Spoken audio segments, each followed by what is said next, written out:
23절 한번 다시 한번 봅시다. 23절 시작. 그러므로 하늘에 있는 하늘에 있는 그것들은 이런 것들보다 더 좋은 재물로 할지니라. 아멘. 오늘은 고난주간의 첫날, 원래 종료주일로 지킵니다.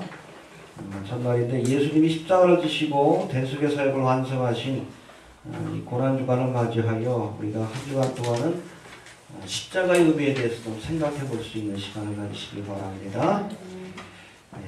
그런 의미에서 우리가 좀 히브리서 9장을 좀 살펴보고자 합니다. 프로스 에브라이우스라고 이렇게 되어 있는 이 히브리인들에게 뭐 그런 뜻을 가진 이 히브리서는 글을 쓴 대상이 히브리인들. 누구예요? 유대인들을 일컫는 또 다른 말입니다. 알겠습니까?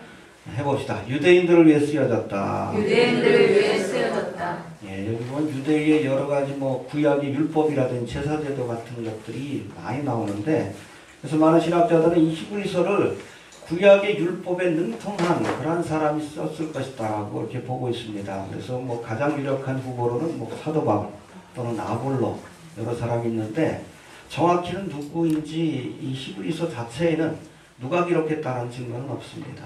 그러나 구약의 율법에 능통한 그런 주의 제자들 가운데 하나가 썼을 거라고 이렇게 알려지고 있습니다.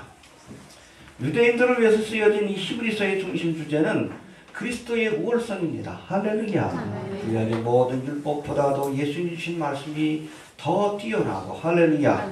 특별히 여기 보면 1장과 2장은 예수님이 뛰어나시되 천사들보다 뛰어난 존재이다. 할렐루야.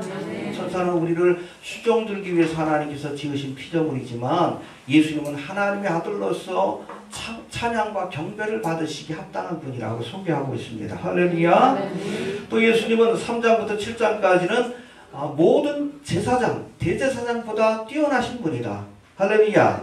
뭐 뒤에도 살펴보겠지만 원래 여러분 율법에서는 제사장을 누구 가운데 택하라고 했어요? 레위지파. 그것도 아론의 반차, 아론의 후손들만 제사장이 될 수 있었어요. 근데 예수님은 레위지파입니까? 무슨 지파예요? 예, 유다지파. 유다지파로서 본래는 제사장이 될 수 없지만은 누구의 반차를 쫓아서? 멜기세덱의 반차를 쫓은 영원한 제사장이다 라고 이렇게 소개하고 있고, 그리고 오늘 본문이 소개되어 있는 이 8장부터 10장까지는 이 모세를 통해서 주신 그 옛 언약보다도, 처음 언약보다도 예수님을 통해서 주시는 새 언약이 더 뛰어난 것이다 라는 것을 우리에게 말씀하고 있습니다. 그래서 히브리서는 기독론이에요. 아마 마태복음을 끝내고 나서 이 히브리서를 한번 좀 다뤄보려고 합니다. 예수님이 어떤 분인가에 대해서 우리가 알아야 합니다. 네. 알겠습니까? 네. 여하튼 이 히브리서의 주제가 해봅시다. 그리스도의 우월성. 그리스도의 우월성. 예, 구약의 모든 제사제도와 언약은 새 언약의 중보자이신 예수 그리스도와 그분의 사역을 예표하고 있는 그림자에 불과하다. 알겠습니까? 그래서 우리가 구약의 여러 가지 율법들과 제사의 제도를 볼 때 이것이 누구를 나타내요? 예수님을 예표하고 있는 거예요. 그림자예요. 또 특별히 오늘 본문에 나와 있는 이 성막 같은 거 처음부터 끝까지가 다 예수 그리스도의 사역을 우리에게 보여주고 있어요. 할렐루야. 아멘. 알겠습니까? 아멘. 예. 구약의 불완전한 제사를 온전케 하기 위해 예수님이 멜기세덱의 반차를 따라 제사장으로 오셔서 십자가에서 자신을 제물로 드림으로, 구약에는 뭘 드렸어? 소나 양이나 염소와 같은 짐승의 피로 드렸는데 예수님은 이 땅에 오셔서 무엇으로? 자신의 피로, 자신을 제물로 하나님 앞에 드림으로 대속의 사역을 완성하셨다. 테텔레스타이. 할렐루야. 예, 그런 말씀이 오늘 본문에 소개되고 있습니다. 오늘 본문이 바로 이 새 언약의 중보자로서 십자가를 지신 예수님의 사역을 설명하는 핵심 구절들인데, 오늘은 이 말씀들을 살펴보면서 우리가 2000년 전에 예수님이 십자가를 지신 그 사건이 어떤 의미를 지니는지에 대해서 다시 한번 묵상하고 생각할 수 있는 시간이 될 수 있길 바랍니다. 첫 번째, 천국의 모형인 성막에 대해서 오늘 본문을 말씀합니다. 23절 한번 봅시다. 시작. 그러므로 하늘에 있는 것들의 외모를 이름으로써 저결할 필요가 있었으나 하늘에 있는 것들은 이런 것들보다 더 좋은 재물로 하시니라. 예, 여러분 성막은 뭘 예표한다고요? 예수님의 대속의 사역. 또 뭐 다른 의미에서 이 성막은 하나님이 계신 것이에요. 우리가 영적인 의미에서 하나님이 계신 것이 어디입니까? 천국이죠. 알겠습니까? 예. 성막은 영원한 하나님의 나라를 상징해요. 근데 이 성막에 들어가기 위해서 하나님 계신 성소와 지성소로 들어가려면 반드시 어디를 통과해야 돼? 제단. 제단에서 우리가 대속의 은혜를 경험하고 나서 속죄의 제사를 드리고 나서 비로소 성소와 지성소로 들어가. 거기 하나님이 계시잖아요. 은혜의 보좌 시온자로 가서 하나님을 만날 수 있는 겁니다. 할렐루야.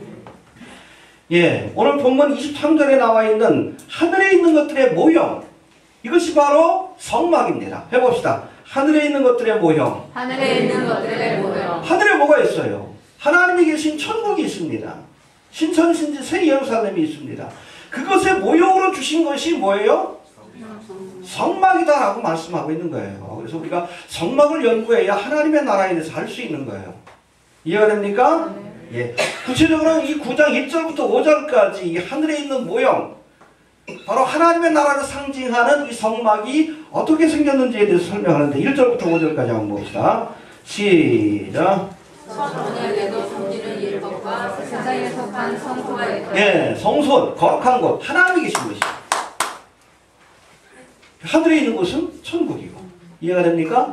그것의 모형이다라고 말씀합니다. 그래서 2절 한번 봅시다. 예비한 첫 장막이 있고 그 안에 두레와 산과 진설병이 있으니 이는 성소와 있고. 예, 이 성막에 보면 이렇게 울타리를 치고 나서 문을 통과하면 제 맨 앞에 뭐가 있죠?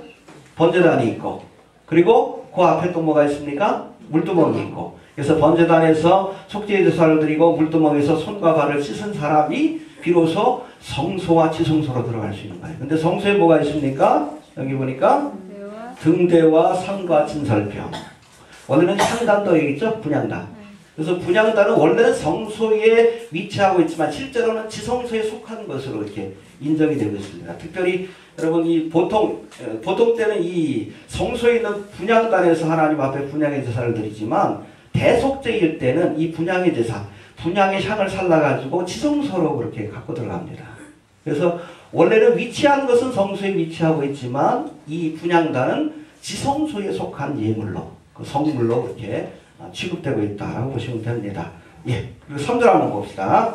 시작. 또 둘째 회장 뒤에 있는 장막을 지성소가 일컫나니 4절. 금양노와 사면을 금으로 싼 언약궤가 있고 그 안에 만나를 담은 금방아리와 아론의 상난 지팡이와 언약의 비석들이 있고. 예, 그렇죠. 지성소에 들어가면 거기 금양로가 있고 원래는 성소에 있지만 이 금양로는 뭐에 속한 것이에요? 지성소에 속한 성물입니다. 그래서 그렇게 표현한 겁니다. 그리고 거기에 언약궤, 법궤가 있죠.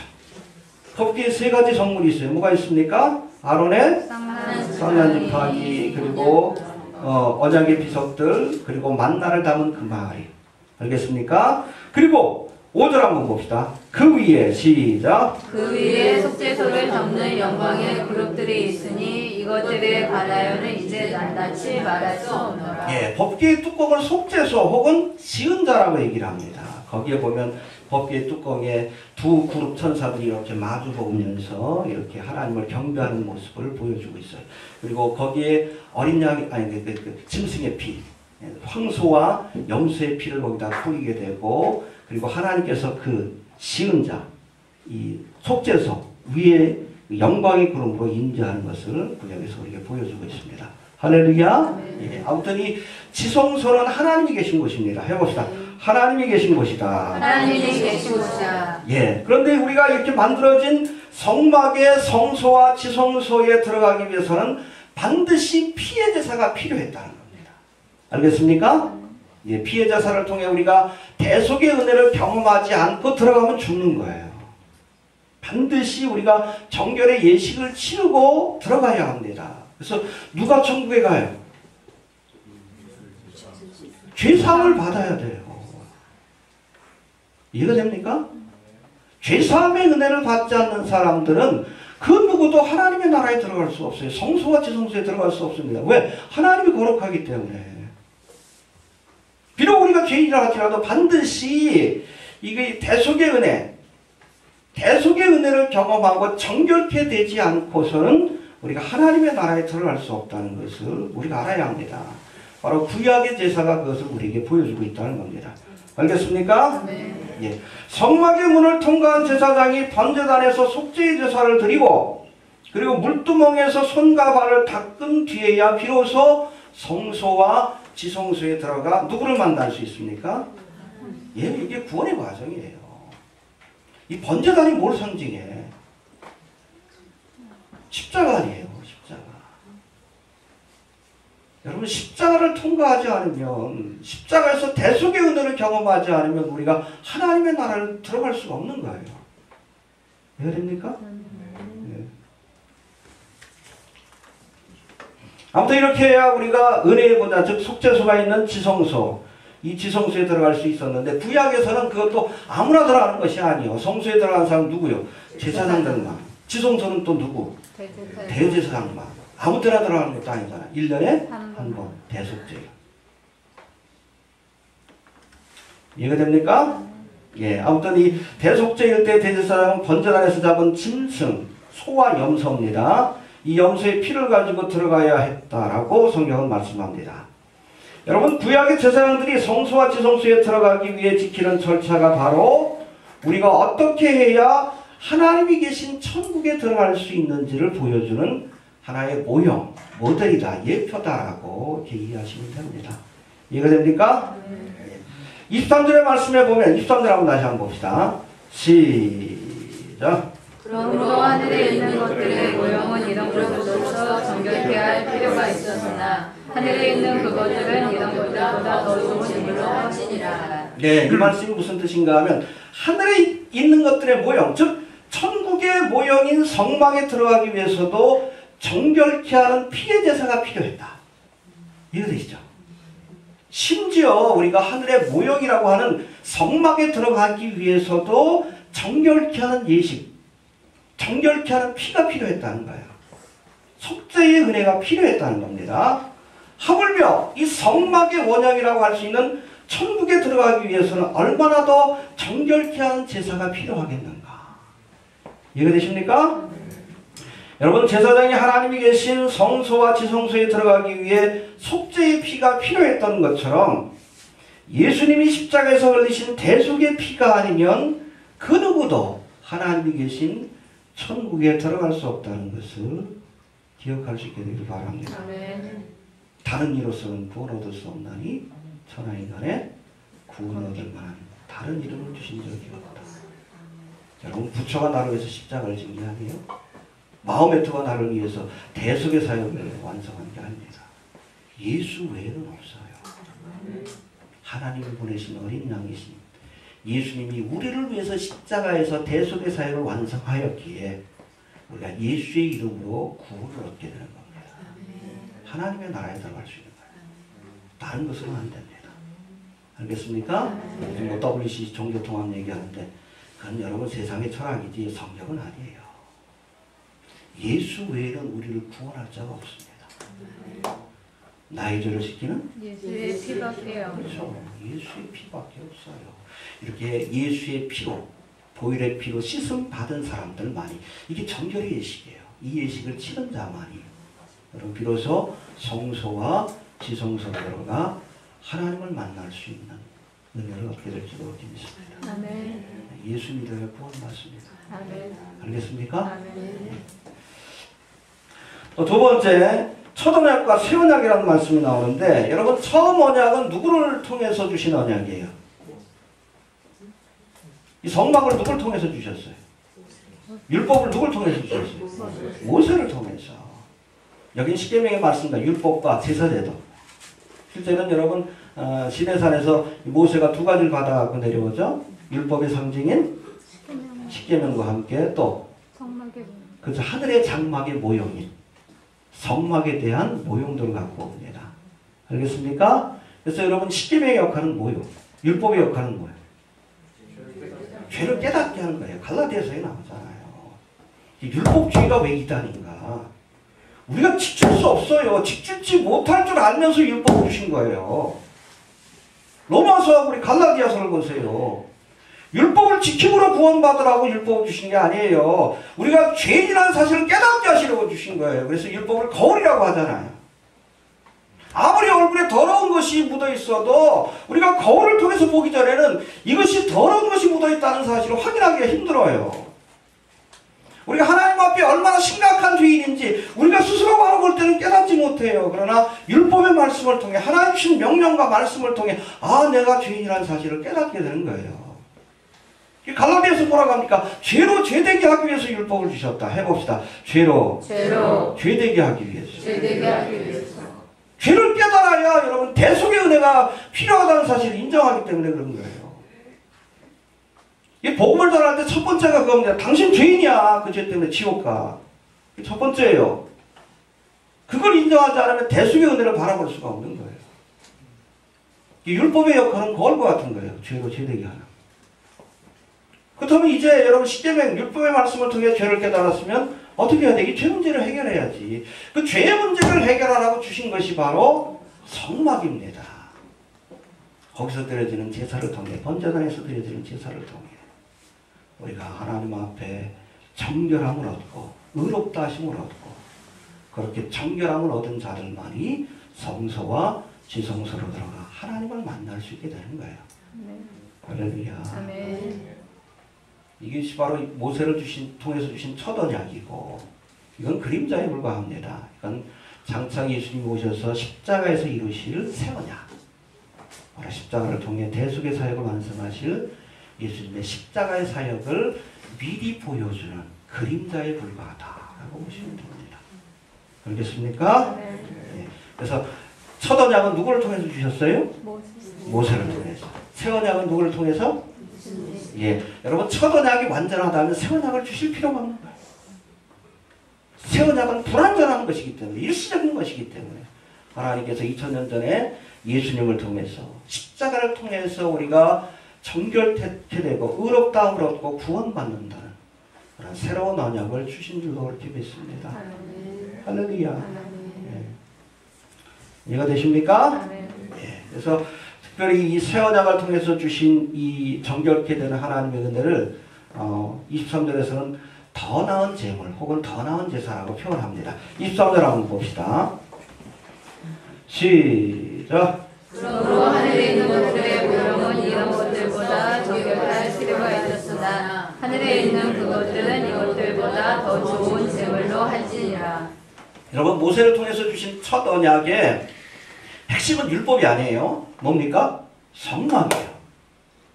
그곳에서 드려지는 속죄의 사역이 핵심입니다. 이해가 됩니까? 예.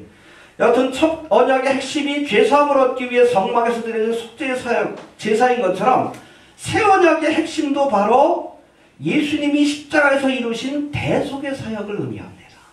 알겠습니까? 예. 오늘 본문에서는 이 예수님이 십자가에서 드리신 제사가 더 좋은 제물로 드려진 더 좋은 제사라고 모세를 통해 주신 여러 가지 제사보다도 더 좋은 제물로 드려진 더 좋은 제사라고 표현하고 있습니다. 해봅시다. 더 좋은 제사다. 더 좋은 제사다. 왜 더 좋은 제사가 더 나은 제사인가? 이것은 모세를 통해 주신 언약, 그렇죠? 구약의 여러분 제사와는 달리 제사장과 제물과 드려진 제사가 완전한 것이었기 때문에 더 나은 제사라고 표현하는 겁니다. 해봅시다. 제사장이 온전했고, 제사장이 온전했고, 제물이 온전했고, 제물이 온전했고, 제사가 온전했다. 제사가 온전했다. 그래서 더 나은 제물로 드린 더 나은 제사, 온전한 제사라고 이렇게 설명하고 있는 겁니다. 먼저 이 제사를 집전하는 제사장이 온전했기 때문에 더 나은 제사라고 말씀하는 겁니다.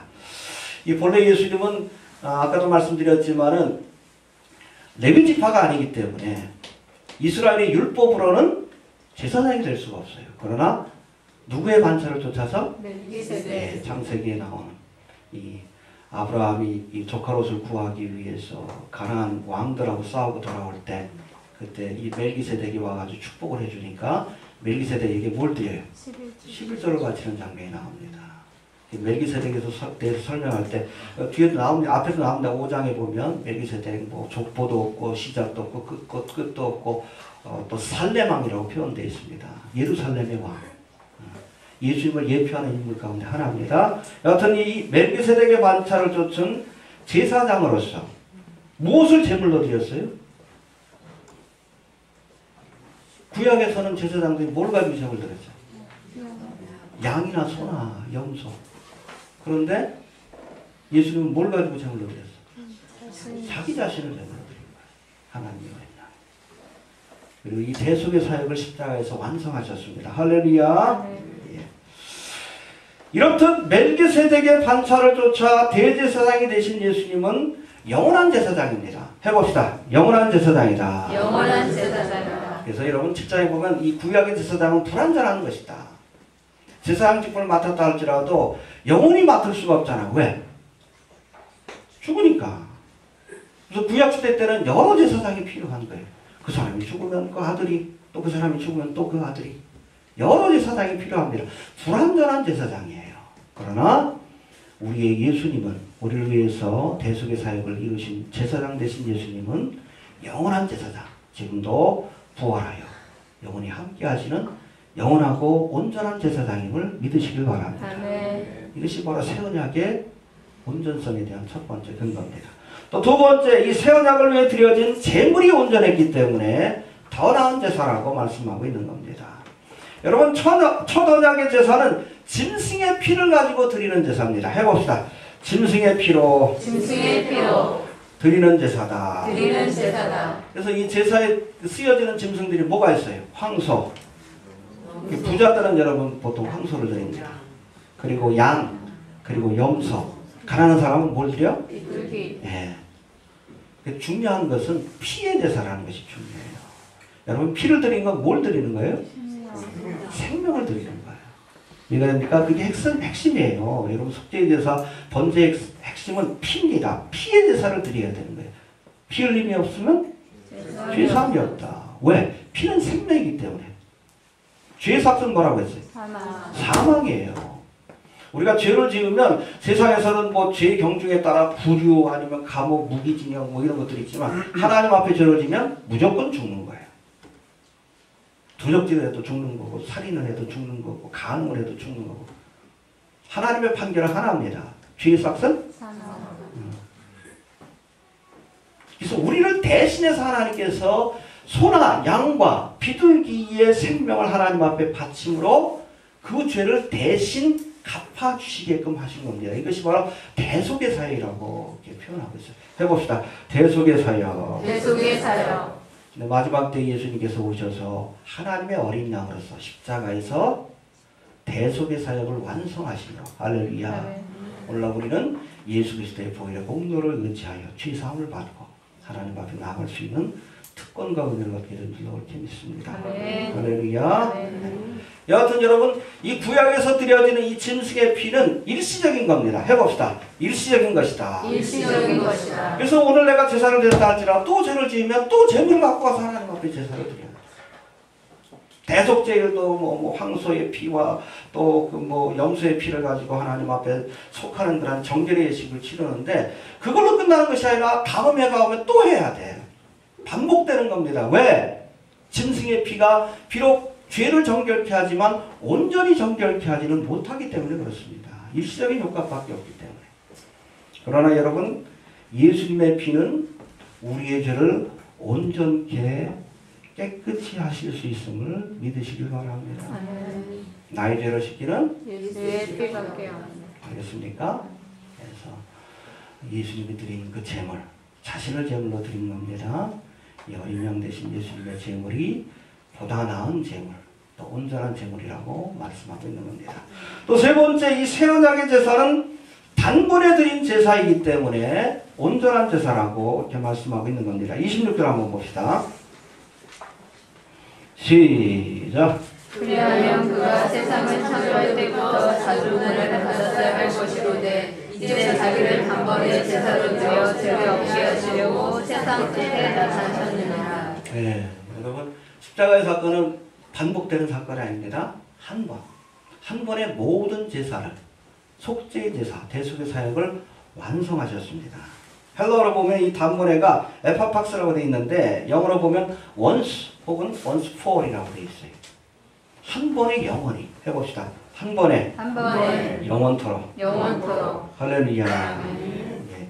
여러분 예수님이 십자가에서 드리신 새 언약의 제사는 첫 언약의 제사처럼 죄가 있을 때마다 반복하고 대속죄일마다 반복하는 제사가 아니라 다시 죄를 위하여 제사 드릴 것이 없는 완벽한 제사라고 이렇게 말씀하고 있습니다. 할렐루야.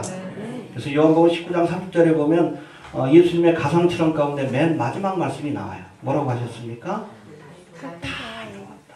해봅시다. 다 이루었다. 다 이루었다. 네, it is finished. 완성했다. 끝났다라는 거예요. 헬러는 테텔레스타이. 테텔레스타이 여러 가지 의미가 있지만 그 중에 하나가 율법의 요구를 완성했다. 대속의 사역을 완성했다. 할렐루야. 있습니까? 네. 여러분 예수님이 십자가를 통해 율법의 요구를 만족시키고 대속의 사역을 완성하셨기에 이것은 반복할 필요가 없는 겁니다. 할렐루야. 이 캐톨릭의 뭐 이단성에 대해서 얘기하는데 그 이단성에 대해서 얘기할 때 그 여러 가지 근거 중에 하나가 바로 뭔가 하면 성찬식을 할 때마다 예수님이 십자가에서 못 박히는 걸로 이렇게 설명을 해요. 화채 설거해가지고 그 성경적인 게 아니에요. 예수님의 십자가의 사건은 2000년 전에 십자가의 사건을 통해서 대속의 사역이 완성되었음을 믿을 수 있게 되길 바랍니다. 아멘. 그러기에 다시는 반복할 필요가 없는 더 나은 제사라고 우리에게 설명하고 있는 겁니다. 할렐루야. 예. 아무튼 해봅시다. 제사장이 온전했고 제사장이 온전했고 제물이 온전했고 제물이 온전했고 제사가 온전했다. 제사가 온전했다. 할렐루야. 새 언약을 통해 예수님을 통해 주시는 대속의 은혜는 여러분 이건 완성품이에요. 예표도 아닙니다. 완성품입니다. 이걸 그대로 믿기만 하면 여기 뭘 더해도 안 됩니다. 알겠습니까? 하나님이 만드신 걸작인데 여기다 뭘 더하면 안 돼요. 어떤 사람은 뭐 예수 믿는 것만 가지고는 안 된다. 뭘 지켜야 된다. 그게 바로 율법주의자예요. 율법의 행위로는 하나님을 기쁘시게 할 수 없고 의롭다함을 얻을 수 없습니다. 그저 나 같은 죄인 살리신 주님의 은혜, 대속의 은혜를 의지할 수 있게 되길 바랍니다. 알겠습니까? 예. 그리고 15절에서는 특별히 이 대속의 사역을 완성하신 예수님을 새 언약의 중보라고 표현하고 있습니다. 15절 한번 다시 봅시다. 시작. 이를 인하여 그는 새 언약의 중보니 이는 첫 언약 때 거만들을 ful하려고 주고사 부르심을 입은 자로 하여금 영원한 기업의 약속을 얻게 하려 하심이니라. 예, 첫 언약의 중보는 누구였어요? 누구를 통해 하나님께서 십계명과 성막을 주셨습니까? 모세. 새 언약의 중보는 예수님이십니다. 할렐루야. 중보자라는 뜻인데 영어로는 미디에이터라고 되어 있어요. 이 중보자라는 뜻은 뭐 딴 게 아닙니다. 사람 사이에 연결시켜주는 역할을 하는 사람이 중보자예요. 사람 입자에다 가운데 중자. 알겠습니까? 이게 중매하다 혹은 공인중개사. 연결시켜주는 거예요. 하나님과 우리 사이를 연결시켜주는 역할이 바로 대제사장의 사명입니다. 여러분 메시아라는 것이 무슨 뜻이죠? 기름 부음을 받았다. 또 그리스도는 무슨 뜻입니까?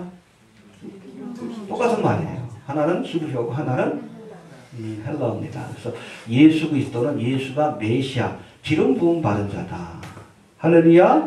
그래서 구약에 보면 여러 가지 그 직분 가운데 특별히 하나님이 귀히 여기시는 중요시 여기는 직분 세 가지 직분을 세울 때는 기름을 부었어요. 첫 번째 왕. 그래서 예수님을 그리스도라고 표현하는 것은 당신은 나의 왕이십니다. 주님의 뜻에 순복해야 합니다. 그게 예수 믿는 거예요. 그 다음에 또 누구를? 제사장을 세울 때 아론과 그 아들들을 제사장을 세울 때 기름을 붓습니다. 그리고 선지자를 세울 때 하나님께서 기름을 붓고 혹은 성령으로 기름을 부어 선지자를 세우십니다. 해봅시다. 왕이요, 선지자요, 제사장입니다.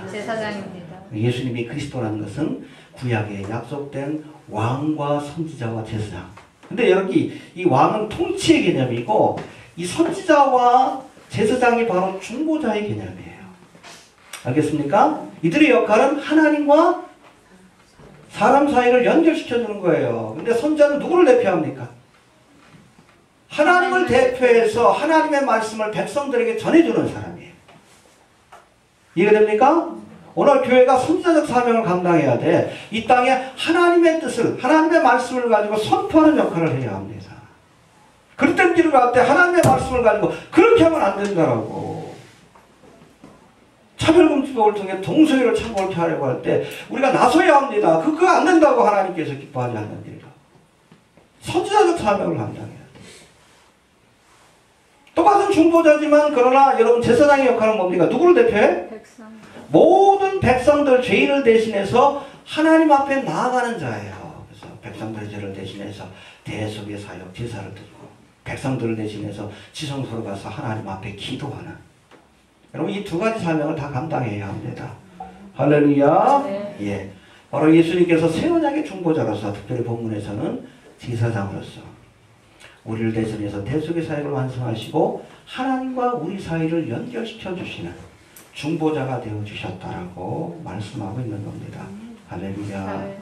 그래서 우리가 예수님 외에는, 예수님을 통하지 않고서는 하나님께 나갈 수가 없어요. 구약에는 여러분 다른 지파 사람들이 함부로 하나님 앞에 나가지 못해요. 반드시 누구를 통해요? 제사장을 통해요. 신약시대, 은혜시대 때는 누구를 통해요?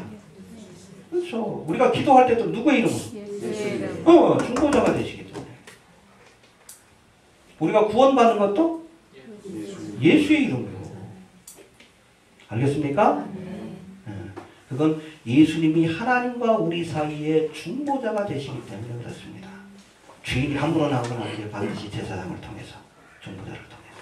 오늘 우리가 기도할 때도 구원을 얻는 것도 바로 우리의 중보자 되신, 하나님과 우리 사이의 중보자 되신 예수님을 통해서 우리가 이루어지는 은혜라는 것을 기억할 수 있게 되길 바랍니다. 할렐루야. 그래서 여기 4장 16절에 보면 아주 흥미로운 말씀이 있어요. 새 언약의 중보자이신 예수 그리스도의 보혈의 공로를 의지해서 은혜를 얻은 자가 은혜의 보좌에 담대히 나갈 수 있는 특권이 주어진다라고 말씀합니다. 할렐루야. 여기서 말하는 은혜의 보좌는 여러분 지성소를 의미합니다. 구약시대에 여러분 이 은혜의 보좌에 나간다는 것은 특별한 사건이에요. 함부로 못 나갑니다. 잘못하면 죽는 거예요. 그러나 여러분 은혜의 시대를 사는 우리는 언제든지 이 은혜의 보좌, 하나님이 계신 지성소로 나갈 수 있습니다. 누구를 통해? 예, 새 언약의 중보자이신 예수님을 통해 어린 양 예수 그리스도의 피를 가지고 우리가 은혜의 보좌에 담대히 나갈 수 있음을 기억할 수 있게 되길 바랍니다. 그 특권을 우리가 사용해야 합니다. 예. 그리고 마지막으로 26절부터 28절까지 말씀인데 여기 보면 새 언약의 중보자이신 예수 그리스도의 대속의 사역에 대해 설명한 뒤에 9장 전체에서 이 히브리 기자는 하나님의 심판에 관한 말씀으로 이 9장의 말씀을 마무리 짓고 있습니다. 먼저 26절에 보니까 26절 봅시다. 시작. 그리하여 그가 세상을 창조할 때부터 자주 고난을 받았어야 할 것이로되 이제 자기를 단번에 제사로 드려 죄를 없게 하시려고 세상 끝에 나타나셨느니라. 예, 자기를 단번에 제사로 드려 죄를 없게 하시려고 대속의 사역을 완성하시기 위해 세상 끝에, 알겠습니까? 2000년 전에 종말의 때 왔다는 뜻인데 언제부터 종말이라고요? 예수님 초리부터 재림까지가 종말이에요. 성경적으로. 회개하라? 천국이 가까워. 종말이지. 마지막 때에 주님께서 대속의 사역을 완성하시기 위해서 오셨다. 할렐루야. 단번에 자신을 드리자. 이 십자가의 사건입니다. 십자가를 지기 위해서 오신 거예요. 여러분 십자가는 여러분 사고가 아니에요. 실수로 십자가를 지은 게 아닙니다. 처음부터 십자가를 지기 위해서 오신 거예요. 알겠습니까? 또 그리고 나서 27절 한번 봅니다. 시작. 한 번 죽는 것은 사람에게 정하신 것이요 그 후에는 심판이 있으리니. 예, 이건 경고의 말씀이에요. 예수님께서 2000년 전에 대속의 사역을 완성하기 위해 십자가를 지시기 위해 이 땅에 오셨다. 할렐루야. 이걸 믿어야 된다는 거예요. 이 새 언약의 중보자이신 예수님을 믿지 않는 자들에게는 하나님의 무섭고 준엄한 심판이 내려진다는 것을 경고하고 있는 겁니다. 한 번 죽는 것은 사람에게 정해진 것이요 그 후에는 심판이 있으리라. 하나님의 심판대 앞에 설 수 있겠는가 경고하는 겁니다. 어린 양 예수 그리스도의 보혈에 피를 가지지 않는 자는 누구도 하나님의 심판대 앞에 설 수 없음을 기억할 수 있게 되길 바랍니다. 예, 그리고 마지막 28절 한번 봅시다. 시작. 이와 같이 그리스도 많은 사람의 죄를 감당하시려고 단번에 들이셔야 되셨고 구원에 이르게 하기 위하여 죄와 상관없이 벌을 받은 자들에게 두 번째 나타나시리라. 예, 이와 같이 그리스도도 많은 사람의 죄를 담당하시려고 단번에 들이신 바 되셨고 초림의 주님 대속의 사역을 완성하기 위해 오셨다는 거예요. 또 구원에 이르게 하기 위하여 이렇게 예수 그리스도의 대속의 사역을 믿고 구원을 받은 사람들, 그런 사람들을 마지막 심판의 때에 구원하시기 위해서 죄와 상관없이 여러분 제국 때는 대속의 사역을 위해서 오시는 게 아니라 자기를 바라는 자들에게, 그렇죠? 구속자이신 예수 그리스도를 바라는 자들에게 두 번째 나타나시리라. 할렐루야. 네. 어떤 십자가의 사건을 통해 대속의 은혜를 경험하고 또 예수의 오심을 바라는 사람들을 마지막 환난과 심판 가운데 구원하시기 위해 다시 오시리라. 다음 주에 살펴봅니다. 할렐루야. 아멘. 네. 예수님의 재림에 대해서, 예수님의 재림의 때에 그리스도의 몸된 교회의 부활 사건이 일어납니다. 할렐루야. 아멘. 네. 믿습니까? 아멘. 예, 정리합니다.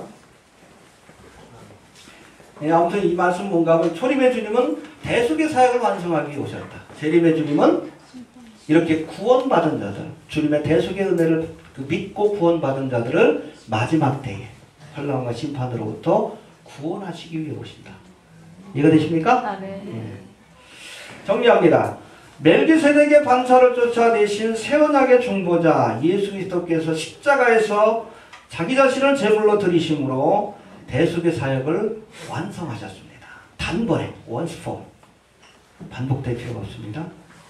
이해가 됩니까? 온전한 제사를 드리셨어요. 이 대속의 은혜가 완성되었습니다. 여기에 뭘 더하려고 하면 안 돼요. 율법의 행위를 더하려고 하면 안 되고 인간적인 것들을 더하려고 하면 안 됩니다.